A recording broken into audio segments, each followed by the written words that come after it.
Hi, everybody. It's Kelly Youngs here, the founder of She is Fierce. I am so excited to be coming to you in your home, on your phone, wherever you are, for week 10 of our community experience. We have been talking all about self-care every week for the last 10 weeks. And if you are here for the 10th week or you are here for the first time, welcome. I am so pleased to see you. I'm so excited about our speaker, our guest today, and our conversation, because we're going to wrap up a whole lot of learning, a whole lot of everything that we've been doing throughout this experience, all the conversations that we've had, and talk about how to take them forward into the holidays, into 2021, and hopefully beyond. So first thing I want to make sure to tell you is you can download this beautiful, fillable, printable download and actually access all of the information that we're going to talk about and more. If you go to the link, which Jean, beautiful Jean, who's here with us that you can't see, is going to post in our chat, and you can download that and fill it out. We're going to repost all the videos for you, so you're going to be able to go through this at your own pace if you are here for the first time and missed anything. But tonight, we're going to wrap up the conversation and talk about framing your vision with the fabulous Dr. Ashimank from Baptist. I'm so excited to have her here. Dr. Ashimank, first of all, thank you for joining me. And I'm just really pleased to talk to you. We just had a little bit of a conversation before we got started. Before I ask you to share a little more about yourself, I want to brag on you for a minute. You are one of many incredible women we have had on with us over the course of the last 10 weeks from Baptist. You're a board certified family physician. I know you focus on women's health, family planning, adolescent health. You do all the things. It sounds like we're going to talk today about physical health, mental health, just general wellness. And it sounds like you do everything. So can you tell us a little bit about your role at Baptist, what you do? And then we'll get into our conversation tonight. Yeah, so I'm a new PCP with Baptist Primary Care, and I work in the Mandarin area. I work at Mandarin South, and I have been there for, I guess, 6 months now. I've really enjoyed my time there. I'm actually recently out of residency, so starting my career in Jacksonville, Florida. I was before now in Orange Park, Florida, and now I'm in Mandarin, which is so far away. So I do pretty much everything. I do 12 and up, any kids 12 and all the way to, I think my oldest patient is 102. Oh, so wow. That includes a lot of things. Yes. Oh my God. Definitely switch your brain a lot throughout the day. Well, I'm excited to hear that, because as we were kind of talking about, and I was looking through my notes for tonight, I realized that tonight is really, there are a lot of pieces that we want to talk about, because framing your vision for the future sounds like, oh, what do you want to do with yourself, right? Right. But in reality, there are many different pieces to bringing that to life. And especially when we talk about health and wellness, when we talk about your physical well-being, whether it's illness or just general physical well-being, and then all the things that everybody is dealing with right now with COVID, with being overwhelmed, work pressure, children pressure, families coming together for the holidays. It's like all the things coming together at the same time. And I think for all of us, it's the perfect time and also the hardest time to just take a moment and say, where do I actually want to be? Right? And how do I want to live my life? Right. First question for you is a huge question. And that is just around making a plan. Right. That has been like the ongoing theme of every single speaker that we've had over the course of this series. And it's really stood out for me because I think I shared with you before, like we didn't plan it that way, but Right. that's been the underlying message from everybody. Make a plan and actually bring that plan to life, right? So you have to tell people from 12 to 102. So I feel like you have even better advice than I could possibly offer. What do you tell people when they come to your office and say, I want to do this, this, and this? How do I do it? Yeah, so patients come into my office wanting to do all kinds of things. So that includes everything from I want to lose weight, I want to run a marathon, I want to do better in school, I want to be a better wife, I want to be a better husband. I want to start taking care of myself. So they usually come into the office with big overarching goals. Yeah. And I usually break that down to that. That's nice, lovely, wonderful. But let's start with the first thing that you want to do. Mm-hmm. So what is the big thing that you want to tackle? And then we break that thing down. So let's say they want to be healthier. They come in and say, Dr. Agyemang, I want to be healthier. Okay, cool. We check your cholesterol is high. Mm-hmm. So I'm not going to say, hey, your cholesterol is high, decrease your cholesterol with your diet. No, I'm going to ask you, what are your big things that you eat in your diet that are high in cholesterol? And then say, pick your biggest one. I got all the high cholesterol foods. Which are your biggest cholesterol foods? Okay. Cheese, love cheese. I put cheese on everything, Dr. Ash. I wrap things in cheese. Stuff in my mouth at the same time I'm cooking cheese in the oven. If that's your thing, maybe we should have cheese 3 times less a week. Let's just do that. We'll focus on the rest of the stuff later. The same way with any other kind of plan or intention that you have. You have got to break that plan into small, tiny goals. And then when you reach those tiny goals, you move on to the next one. But trying to be aware of, adjusting your goals too, because sometimes you'll say, okay, I was able to do, stop doing cheese 3 times a week. Maybe I can do 4. Let's see. Yeah. Maybe 3.5. Well, I was going to say that. So first of all, of course, like as an objective listener, I'm like, yes, that is the best advice. But I am probably like most of the people that come into your office, and this is my philosophy in life. Maybe I am, maybe I'm not. I don't know. But I want to do everything right away. So I imagine that there are people that come in that are just like me, who say, I want to get healthier. I want to run a marathon. I want to do it tomorrow, right? I do it 1 month from now. I want to solve all my problems. Yes. First of all, are they ever successful? Because that's my goal. No. And then secondly, what do you tell those people? Because I know, especially, within our She is Fierce community, we have a lot of high achievers who assume that they can do it. But then it can be really defeating, right? When you're trying for something, like you said at the beginning, it's like it's so big, the goal is so big that you can't get there because you have to focus on the cheese. Right. So best case scenario, you make this big goal. You say, I'm going to run 5 miles by the end of the week. And you've never run before. And you get on the treadmill and you go as hard as you can. And then you pass out and die. So, I mean, you have to pace yourself. That sounds crazy. It sounds crazy for I just want to say that. I always do that. That's me. That person is me. I always say, oh my gosh, I am going to start running today. I get on the treadmill and then the next day I come into work like, oh my God, my leg, it hurts so bad. I don't know why I can't walk anymore. So we have Victoria in the comments. She said, I'm the person who puts cheese on everything. Okay, there's so many of you guys. I can't relate to that, but I can certainly relate to sugar. My thing would be sugar. Everybody has a thing. There's a lot of Everybody's got a thing. So I hone down on that one thing. Okay, so all right, we have a lot of good things that we want to talk about. So make a plan, break your plan down into all these small pieces, right? And I loved you started to say, like, once you get that one little piece, don't eat quite as much cheese. Now, next step, these little goals. And then part of it is like just setting intentions, right? Yeah. So you talked, when we've had prior conversations, you talked about the importance of journaling. Yeah. How you, first of all, love it for yourself, but also tell your patients what to do. Yeah. Can you tell us, what does that mean to you? What does that look like? If me and Victoria and everybody who's watching right now or later wants to go and do that, what would that actually actively look like? Yeah. So I tell my patients to journal everything. I tell them to journal their blood pressure so that they can see the trend. I tell them to journal their headaches and say whether they're triggers, did they sleep last night? Did they sleep the night before? Did you have a stressful day? Write all that down and then bring all that to me and then we can figure it out.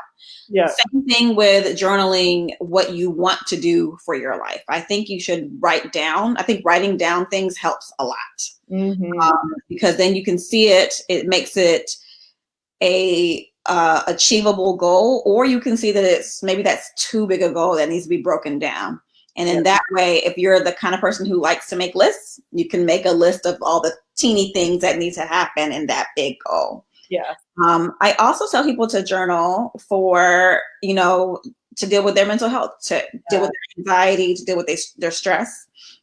And not to journal because they want to fix something. People will journal thinking that by the end of this page, I will have fixed all my things. No, it's really just to externalize those feelings that are running around in your head that you're so full of, and get it from your brain onto a piece of paper. And once you see it on the piece of paper, it tends to seem manageable. Same thing with the goals. Yeah.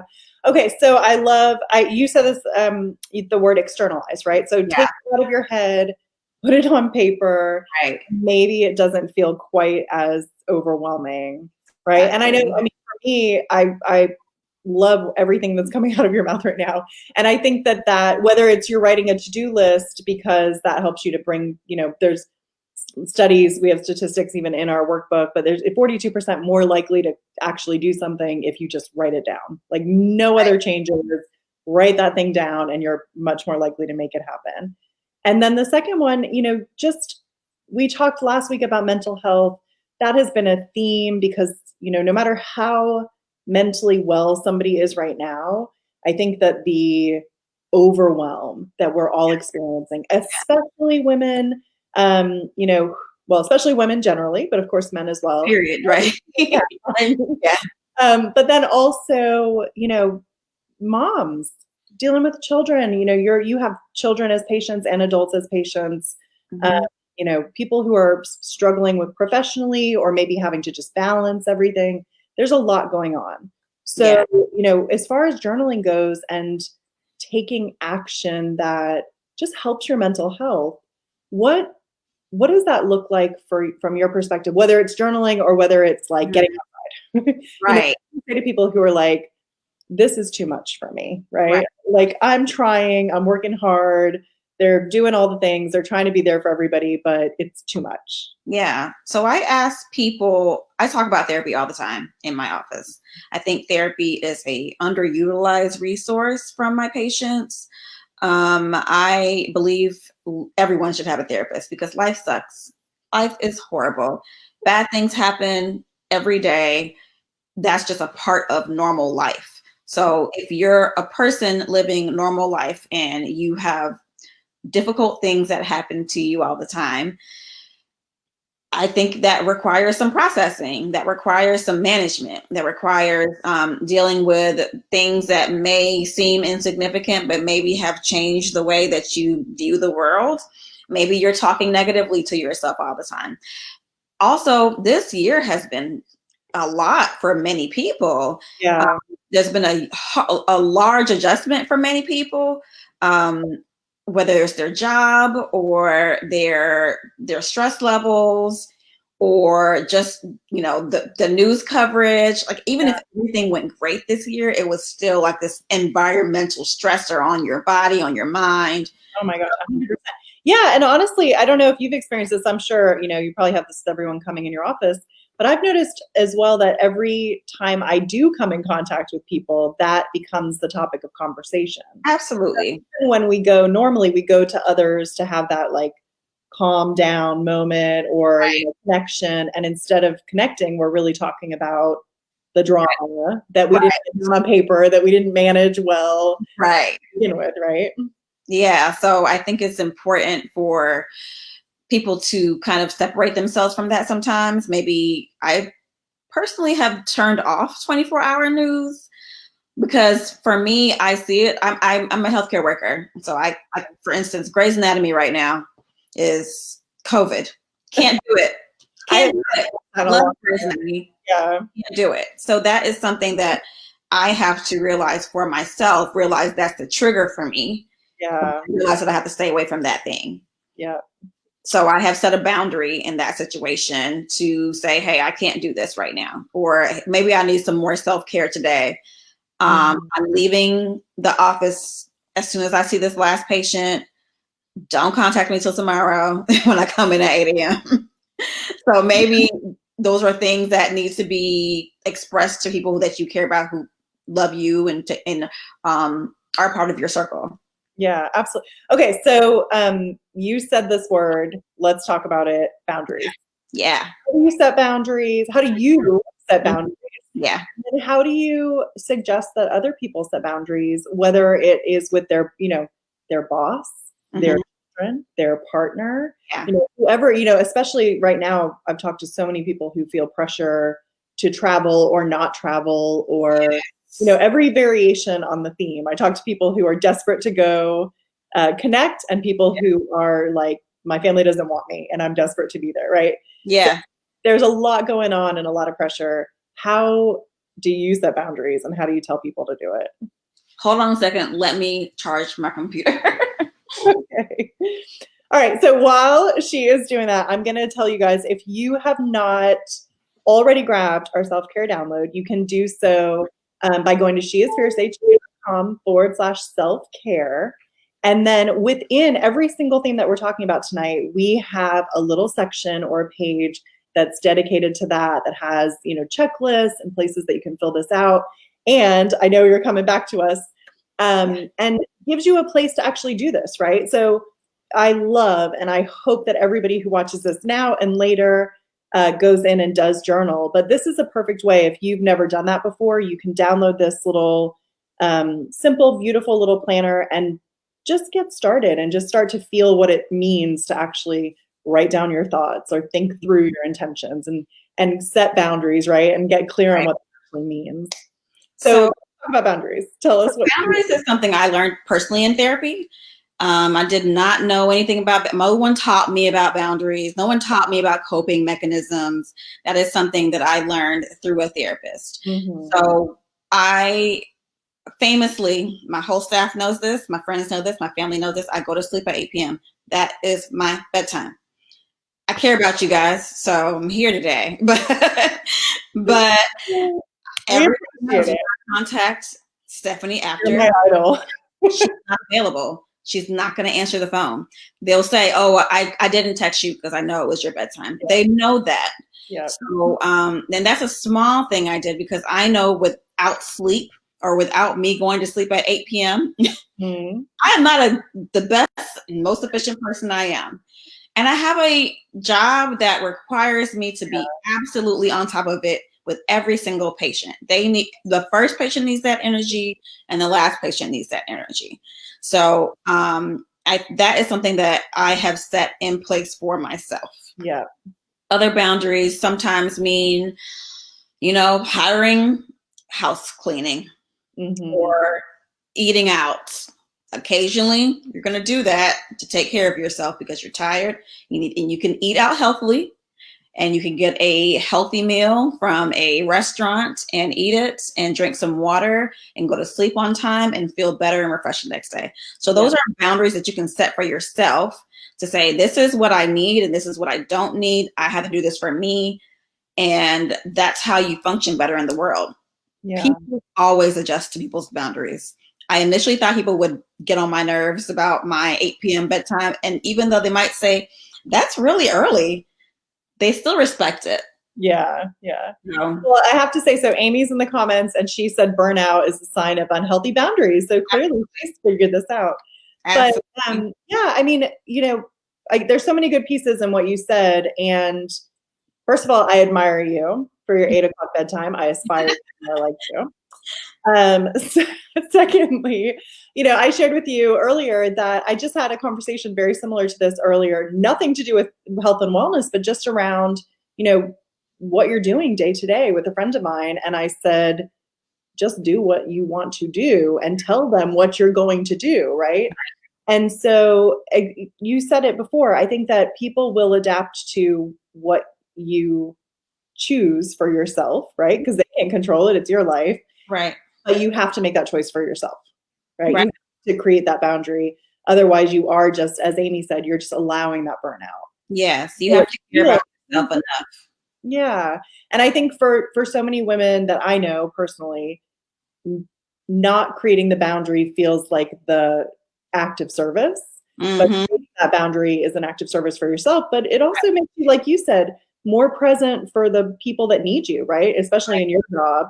You really do need to be present. You need to be fully aware of what's going on and fully able to help those people. Right.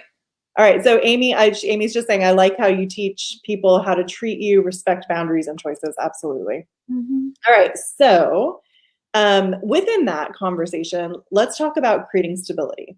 Yeah. So, we talked about having a plan, setting boundaries that start to create that sense of stability, right? But I think, we all have something we want. We can all think of our vision. We're going to talk, I know, a little later about how to create a vision for yourself. Yeah. But you're never going to make that happen unless you kind of create a sense of comfort and stability for yourself day to day, right? Yeah. So what do you recommend for people when we talk about whatever it is? We've talked on here about just, losing weight or improving your cholesterol, but we've also talked about real tangible threats. Last week we talked about domestic violence. So we're all dealing with different things. Some of us have things that are arguably less challenging, but still might feel really overwhelming for us. And then some of us are dealing with things that are just outside forces coming at us. So creating stability is, I think, a really hard one. And identifying what threatens you, like whether it's physical, emotional, mental, you probably see people all the time who are coming in with all of these different things. Yeah. How do you, first of all, identify them with those people? And how do you think, those of us, everyone who's watching this, I know we have lots of people that watch with us live, but we have a lot of people that will watch this later as well. How do you recommend that they kind of almost just get clear on what things are? Sometimes we don't even realize. Right. We don't even know what's happening. So I think the important part is to make a routine. Like you should have a self-care routine. I am trying to do this more consistently because I'm not perfect either. But on Wednesdays, I try to take a bath. I try to soak in the tub. That's the goal for Wednesday, to be tub soak day. Again, I aspire to be more like you. Literally, all you need is lavender, big jug from Walmart or Target or Publix or whatever. You pour it in the water. You sit in the water. Takes like 15 minutes. You feel so much better when you're finished. Yeah. There's nothing else there for you to do. You just do it. So I have that routine. Some people's routine is they work out every day at 5:30. Once you get off of that routine, that's when you can tell that's your yellow light. Yeah. For instance, that's your yellow light to say, hey, I need to slow down. Something's off. What's stressing me out? Let me think about it. What's frustrating me? Why was I not able to work out at 5:30? Was I not getting enough sleep? Did I not sleep because I'm anxious? What's going on? So you kind of use that routine, getting off of the routine, as your flag. Yeah. Something is going on. Okay. So I love that. I'm going to go write that down. I just want to say that after this, because I think that, you are 100% right. And I have to say that, I know this sometimes I'm talking from experience with friends and family, but I know for me, that is 100% true. If I am consistently doing something, then I'm feeling great about it. But when I find myself fall off, a lot of times I don't even notice, right? Yeah. Because I'm so in the moment of, I have to go do something for, my children, or I have to go do something for this person, or this thing came up and it's urgent. And then all of a sudden I'm thinking, I haven't been to the gym this week, or I haven't done X, Y, or Z, right? Yeah. And just creating that clarity around what are you actually doing with yourself help you to kind of go, oh, there was a reason, instead of, you talked about this earlier, feeling bad, instead of just being like, oh, I failed. Well, right. A lot of times I think as women, we're actually doing something. We might be achieving something else, but we're not actually focusing on the things that serve us. Right. Right. So sometimes we're focusing more on the things that serve other people instead of the things that serve us. And I probably sound like a broken record with this, but patients tell me that they are focused. I can't do this because I'm taking care of Yeah. X or Y or whatever. And I always say, who's going to take care of you? Who's going to take care of them if you're not there? What's going to happen to you? What about you? Do you not need taken care of? So I have a lot of older patients who they come in after maybe a year and a half of not being seen by the physician. Yeah. And they say, I'm here to finally take care of myself because I haven't been taking care of myself for the past 5 years. And then my husband or wife or somebody passed, and now I'm here to take care of myself.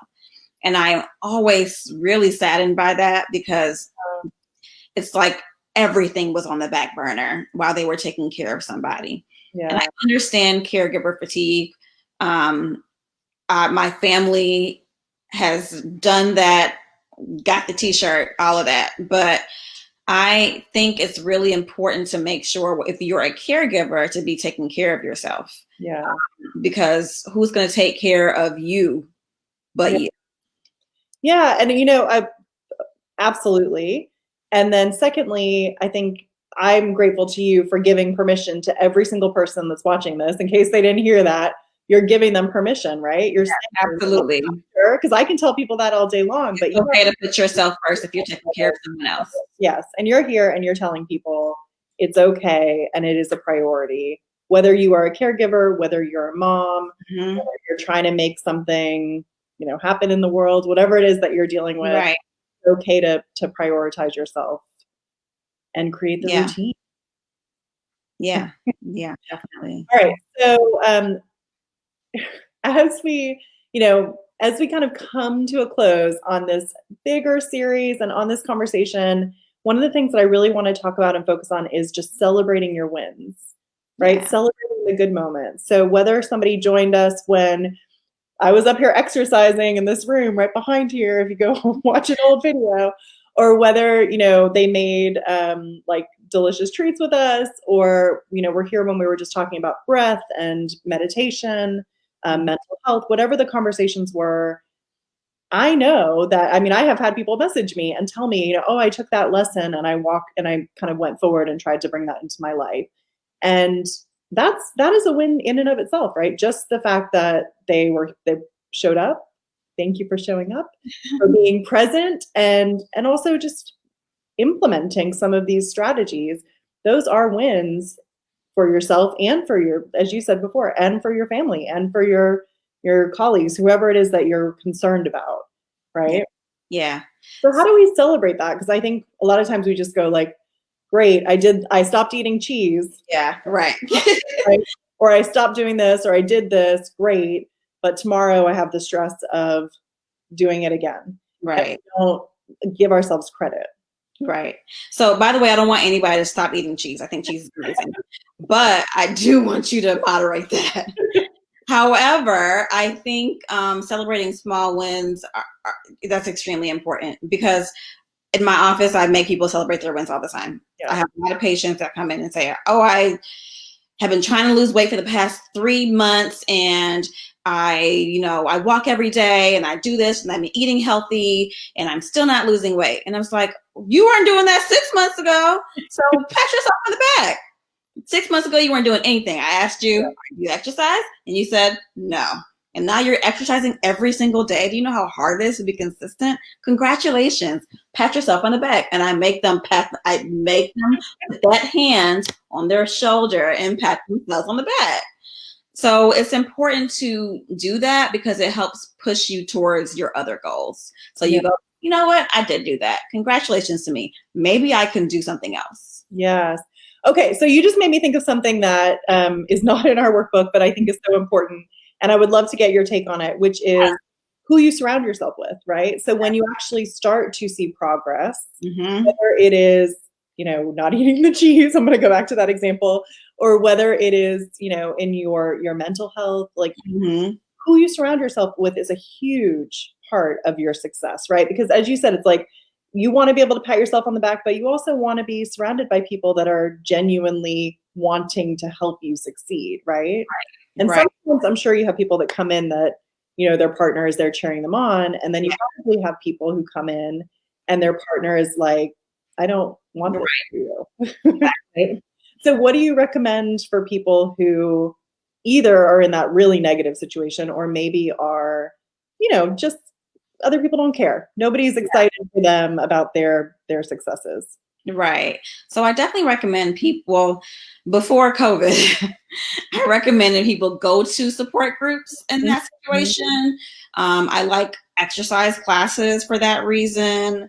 I think that's helpful in certain places. Some exercise classes, you feel like everybody else is super way more fit than you, so you don't want to talk to those people. But some, you kind of feel comfortable enough if you're going consistently to talk to those people and say, you know what?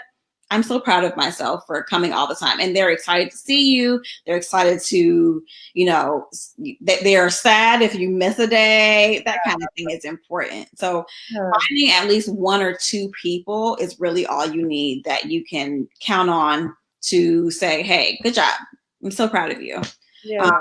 That's the reason why I do that, is because I know so many of my patients have no one at home and they are very isolated. So they need someone to say, hey, you're doing a great job right now. You look great today. Or your blood pressure looks really good today. It's beautiful today. I always say your blood pressure is beautiful because that makes people feel like, it's not normal. It's beautiful. Yeah. Well, and as you said, I think taking time to both just celebrate the fact that you've done something well, whether that's exercising every day or just showing up with good blood pressure, all of those things are serving you and helping you to get towards your goals, whatever they are, whether it's wellness or professional or life goals or joy or whatever it is that people are seeking. You can't get there until they kind of start to implement those smaller steps. Yeah. So, okay. Go ahead.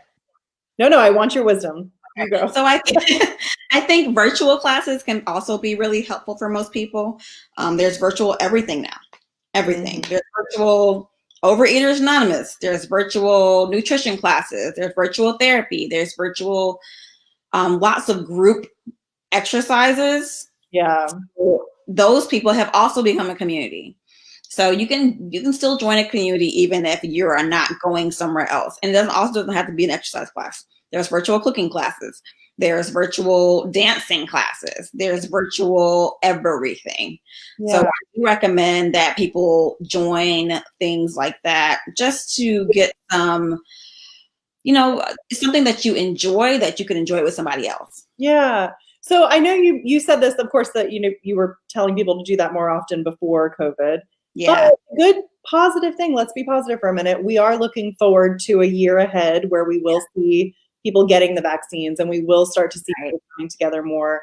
And as much as there have been some really tough times and we're still there, there's absolutely a lot more hope. And I think, hopefully as everybody comes out of, or whether they're just getting started on this challenge or whether they are coming out of 10 weeks of making progress, that as we look to the year ahead, we can think about how do we incorporate connection into our wellness, right? So like you said, whether it's looking at, okay, in January, what virtual class am I going to go to? Or in April, coming to the She is Fierce Summit, or going to, visit your family, or whatever that thing is that feels like you have a sense of connection and you're surrounded by people that want to support you, right? Yeah, definitely. Feeling like somebody's on your side. Yeah, you definitely need that. Sometimes you kind of feel like, well, I should be able to affirm myself. I should be able to, support myself. And you should. That's true. Yeah, that part is really important also. You should be your biggest cheerleader, but you shouldn't be your only cheerleader. You should have someone else there also to cheer you on, even if it's one person, even if it's a child, even if it's your mom, whoever it is that is just like, I know you can do it. Yes, I love that. And, as you said, and to me, honestly, I feel like being your biggest cheerleader means finding and surrounding yourself with people that want to be there, right? And being their cheerleader in return. Exactly. It's a two-way street. Absolutely. Yeah. All right. So first of all, I want to say for everybody that's watching that if you, which I know you are going to be motivated by this conversation, you can jump into that workbook. But on page 20, we actually have a vision board exercise, and it walks you through. I know some people are super into vision boards. I actually used to roll my eyes like crazy at vision boards. But I do, as you said, and as we kind of talked about, the practice of writing something down, or the practice of making it tangible really does help you make progress. And whether you do it in a really structured way or whether you just throw a bunch of magazine things on a board, whatever that looks like, I just want to encourage everybody, create your own version of it, create one that works for you. But there's a little bit of an instruction manual on page 20 that is a great way to wrap up all the progress that we have been making, and then think about 2021 coming out of this, trying to create connection, as you said, and trying to create more boundaries, better opportunities for yourself to find health and wellness. There's a lot of good stuff that we talked about in this conversation that, aren't necessarily that complicated, but sometimes we don't do them because they feel hard. Yeah. Right. So I think it's important to, when you make your vision board, the problem with vision boards is that some people they'll say they want to buy a car for 2021. That's why I used to roll my eyes. So they'll just put a car on there. Yep. And it's like, okay, what are we doing to get a car? And you need you or a husband. That's what I'm a little younger, so I remember when vision boards used to be, I want a husband in 2021. Okay, so do you want what tangible things do you want to do? Yeah. To get to a husband? This is first of all how much older I am, and also that I met my husband so young that I wasn't even old enough to experience the vision board thing at that point. So we're living totally different lives from that perspective. But you're so right, and this goes back to and that's why I'm glad that you mentioned that, because really that is why, as I said, I used to kind of roll my eyes because I thought, well, great, sure, put a Maserati up there, good luck, right? But the reality is, if you start with that and then you work backwards in the same way that you talked about with your, wellness goals, which hopefully we're going to talk about some practical things, people can put their wellness goals up there and then work back and figure out what is it actually going to take to get there, whatever that is, whether it's the husband, or less cheese, or finding peace with your body. So what are we doing? Are we seeing a nutritionist? Are we making an appointment with our PCP? Yep. Are we, looking at our refrigerator and maybe throwing out a lot of things that shouldn't be in there, some old things that shouldn't be in there, that kind of thing. Just kind of little steps. Yeah. So if you want to make a vision board, you also have to make your little steps for all those visions. Yes. Oh my. So now I have no choice but to give a shout out. So we have a passion and purpose challenge that walks people through not just how to create the vision board, but also how to do all the little steps piece as well. So if you are doing that, whether you're worried about your health and wellness, or whether you are trying to find the husband or the car, whatever it is your big dream is, I don't know what it is. Everybody has their own vision. It kind of walks you through those steps. So you can always sign up for that as well. But, as we kind of come to the end of our conversation, can you share any last words of wisdom that you really want women who are watching this now or later to walk away with as we kind of close up this conversation around framing your vision, creating boundaries, and having, the kind of feeling empowered, right? Feeling empowered to take control of your health. Yeah. So you kind of have to start with yourself and start with, what is my own self-esteem? What do I think about myself? Do I care about myself enough to reach these goals? Because if you don't care about yourself enough, that is something that has to be addressed first. You can't really exercise if you don't really like yourself, because exercise is for you. Eating healthy is for you. Sleeping well is for you. Boundaries are for you. They're not for your children. They're not for your husband. They're not for your wife. They're not for your parents. They're for you. So you have to have you at the top in order to make any of these things happen. Yeah. That's what I would say. That is, I cannot have imagined a better way to close this out, because that is really the theme, right? That we want people to take away from today and from the entire 10 weeks of conversations is really, it's okay. It's okay to focus on yourself. It's okay to prioritize yourself. And as you said earlier, you're never going to be enough for someone else if you can't be for yourself, right?